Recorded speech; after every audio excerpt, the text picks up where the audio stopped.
Doctor Luis Samaniego Cornelio, presidente de la Corte Superior de Justicia de Junín, autoridades fiscales, políticas, militares y religiosas que nos acompañan, jueces y juezas de la Corte de Junín y del Perú, trabajadores y trabajadoras judiciales, abogados y abogadas presentes, público que nos siguen en las redes sociales.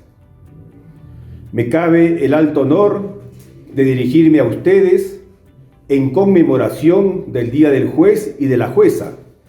justo reconocimiento al primer guardián de la Constitución y de la eficacia del Estado constitucional, democrático y social de derecho. Este 4 de agosto, además, nos recuerda 200 años de creación por el libertador José de San Martín de la Alta Cámara de Justicia que sustituyó a la Real Audiencia de Lima, a partir del cual se organizó el Poder Judicial, fundante de la República, sobre la base del principio de separación de poderes, central en la interdicción de la arbitrariedad y en la garantía de las libertades y derechos de la ciudadanía. Esta celebración viene herida por la dolorosa despedida de los caídos en esta pandemia que azota al mundo. La familia judicial también ha llorado a sus deudos, por lo que a todos ellos elevamos nuestras oraciones. En particular, a los jueces que partieron a la eternidad, doctores Rubén Cajaguamán Munguía, juez civil de Concepción, y José Córdoba García, juez penal de Tarma, magistrados probos y dedicados en la delicada función disciplinaria que la sociedad les encargó. A Rubén lo conocí en Tarma cuando se desempeñaba como jefe de la Oficina de Inspecciones Laborales, y luego como juez hemos tenido la oportunidad de recibir su colaboración en la labor de capacitación, siempre activo en intercambiar experiencias en la impartición de justicia, un alma buena. Con el juez José Córdoba trabajamos juntos en Tarma, impulsando eventos de capacitación en la Perla de los Andes.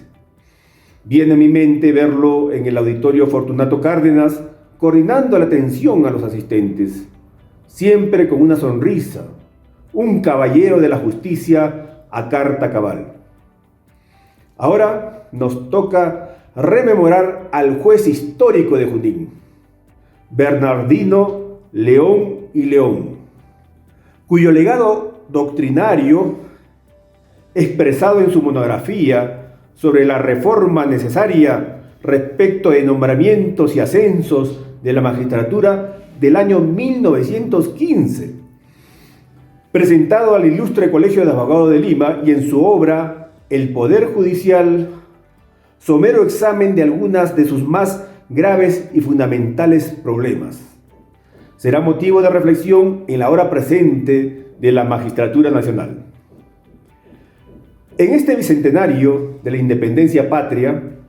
ha sido unánime entre los científicos sociales a notar que el Estado peruano es un conjunto de instituciones frágiles en proceso de construcción que refleja las carencias y debilidades que padece la sociedad peruana. Ya Basadres nos decía que el Perú es un problema, pero también una posibilidad. Vale decir, la posibilidad de hacer de nuestro país uno próspero, democrático, unido y en desarrollo, superando una a una todas las trabas y escollos que impiden el despliegue al máximo de las potencialidades de su gente. En este proceso ascendente e irreversible de democratización de la sociedad peruana, desde los albores de la República hasta la actualidad, durante 200 años, los peruanos y peruanas hemos luchado por dejar atrás la tradición autoritaria, el mercantilismo, la exclusión, el racismo, entre otros males que empantanan el progreso nacional. En nuestro caso, los jueces y las juezas también nos unimos al torrente de la modernidad, de cristalizar en la realidad la promesa de la peruanidad. Hemos bregado por consolidar la base sobre la que se construye todo sistema de justicia, esto es, la independencia judicial,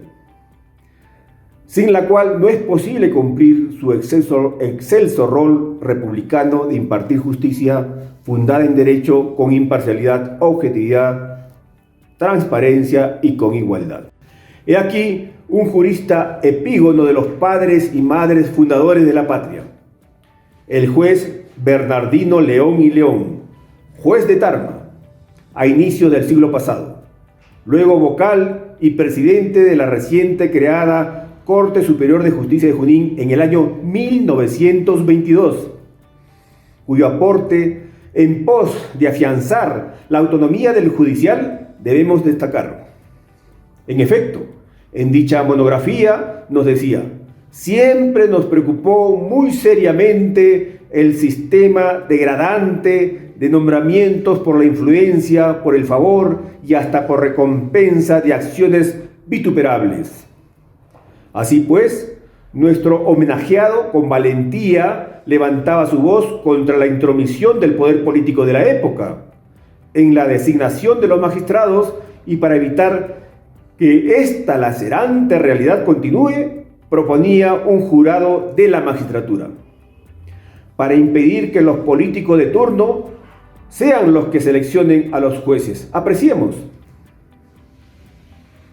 El jurado debe estar formado por los principales elementos representativos de diversas instituciones, decía,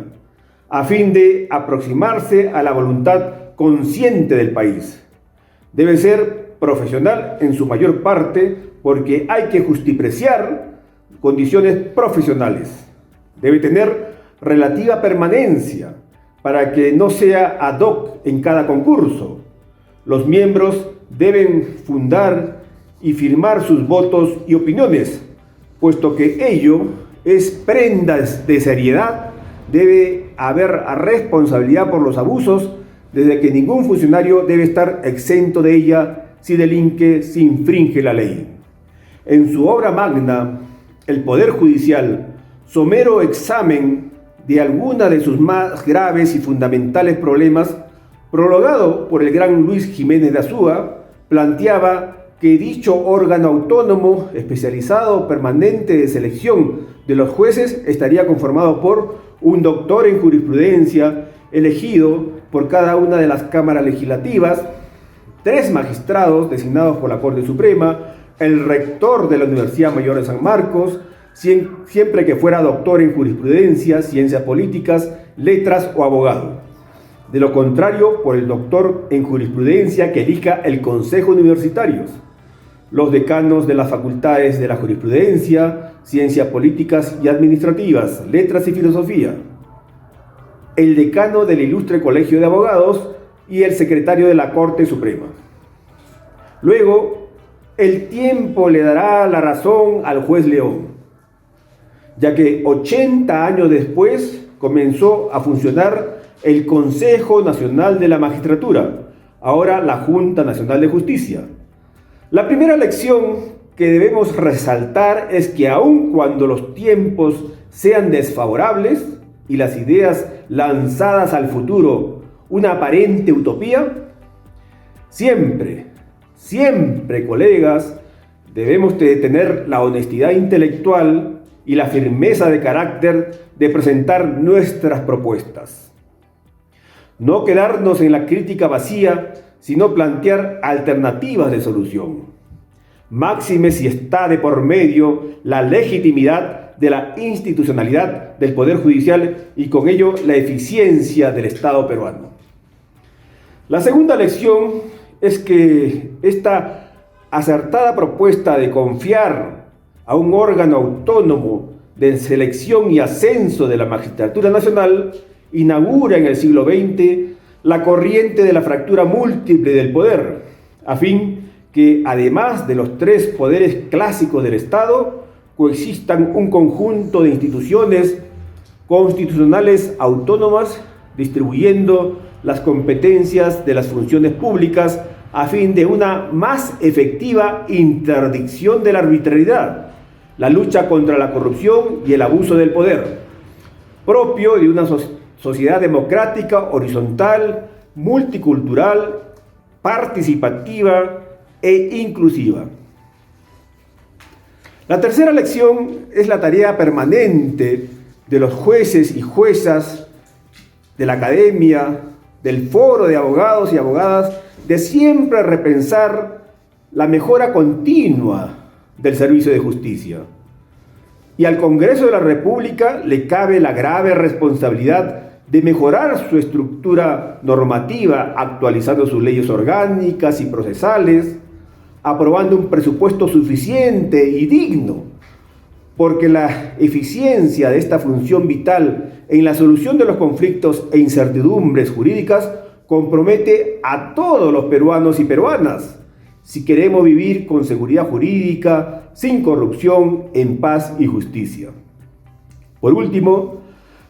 la tarea de afirmar la independencia judicial, estimados colegas, aún está pendiente. Es un gran desafío lanzado al siglo XXI. Recuerden que ahora último se modificó el artículo 154, numeral 2 de la Constitución para incluir en su plexo orgánico las funciones de la Junta Nacional de Justicia.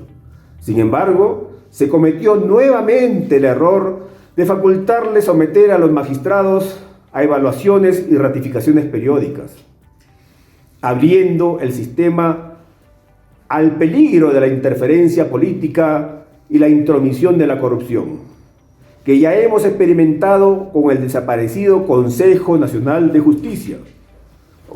Consejo Nacional de la Magistratura. Esperamos, pues, que el Tribunal Constitucional, en el expediente 13-2020 PITC, proceso de inconstitucionalidad, iniciado por los colegios de abogados de Arequipa y Cajamarca, rectifique tal despropósito, que no es coherente con nuestra Constitución histórica, ya que la Carta Magna de 1823 estableció en su artículo 97: los jueces son inamovibles y de por vida, si su conducta no da motivo para lo contrario conforme a la ley. Tal derecho a la continuidad laboral también consagró la Constitución de 1826 en el artículo 98. Durarán los magistrados y jueces tanto cuanto duren sus buenos servicios, y en el subsiguiente artículo agregó la prohibición siguiente: los magistrados y jueces no pueden ser suspendidos de sus empleos sino en los casos determinados por las leyes. Este principio de inamovilidad en el cargo de los jueces es fundante de las constituciones liberales, en contraposición de la arbitrariedad del antiguo régimen monárquico, en que los cargos públicos se subastaban, eran reservados para la nobleza y no pocas competencias pertenecían a los tribunales eclesiásticos. Ante ello, la primera democracia del mundo, en la Constitución de Filadelfia de 1787, estableció en su artículo 3 que los jueces ejercen su función a perpetuidad, mientras observen buena conducta y voluntariamente soliciten su jubilación. Así, también, luego de la Revolución Francesa, la magistratura profesional recuperó su legitimidad gracias al triple blindaje que contenía el modelo napoleónico de la organización judicial, que se expandió en el mundo occidental. A saber, la exigencia de determinados requisitos de creciente objetivización a los futuros jueces en el momento de la selección, la sujeción exclusiva de estos a la ley en el desempeño de su función, independencia funcional, y el reconocimiento de la inamovilidad judicial, piedra angular de la independencia en el siglo XIX, imprescindible para hacer real la sujeción exclusiva a la ley. pues es la capacidad de remoción y no la de designación la que amenaza de modo más contundente la independencia de quienes juzgan. Por el bien de la independencia judicial en el Perú, confiamos que el Tribunal Constitucional nos dará la razón en dicho proceso de inconstitucionalidad. Atendiendo a los momentos aciagos por la que atraviesa la nación, no podemos dejar de pronunciarnos sobre el juicio paralelo, entre comillas, como práctica nefasta en la que puede caer la prensa y los medios de comunicación. Nadie niega que los periodistas tienen todo el derecho de criticar las resoluciones judiciales y encarnar la vigilancia ciudadana del actuar de los jueces. Empero, lo que no pueden hacer es sustituirse en su función y ponerse a juzgar a las partes involucradas en un determinado proceso judicial, condenando o absolviendo a alguna de las partes, y que constituye un comportamiento reprochable que debemos evitar, pues la información debe comunicarse a la ciudadanía con objetividad, imparcialidad, con apego a la verdad, respetando a los jueces y juezas en cuanto a sus decisiones judiciales, ya que si el sentido del fallo no les satisface, para ello las partes del proceso tienen el recurso de la apelación y de la casación, en el ejercicio legítimo del derecho de defensa y de la pluralidad de instancias. Un pueblo que no respeta a sus jueces y juezas es el paso al caos y a la anarquía. La libertad de expresión se ejerce con responsabilidad y sin atropello, sin atropellar honras ajenas. Hacemos un llamado a la prensa ante los cargos que puedan recibir contra nosotros, previamente sean contrastadas, se cruce información y se dé la oportunidad que el presidente de nuestra Corte pueda responder con las aclaraciones y precisiones que correspondan, ya que apresuradas parcializaciones y la difusión de denuncias maliciosas, agraviantes del honor y la dignidad de la autoridad judicial, no le hace bien al Estado constitucional de derecho, que garantiza la paz en justicia de la unidad nacional en torno a los más caros anhelos de los precursores y héroes de nuestra República. Finalmente, renovamos nuestro compromiso institucional de brindar un eficiente servicio de justicia a la ciudadanía de Junín, gracias a la celeridad de los procesos por audiencias, el expediente judicial electrónico, la modernización digital de la justicia, siempre impartida con imparcialidad, transparencia y honestidad. ¡Feliz día, jueces y juezas de la Corte de Junín! Muchas gracias por su atención.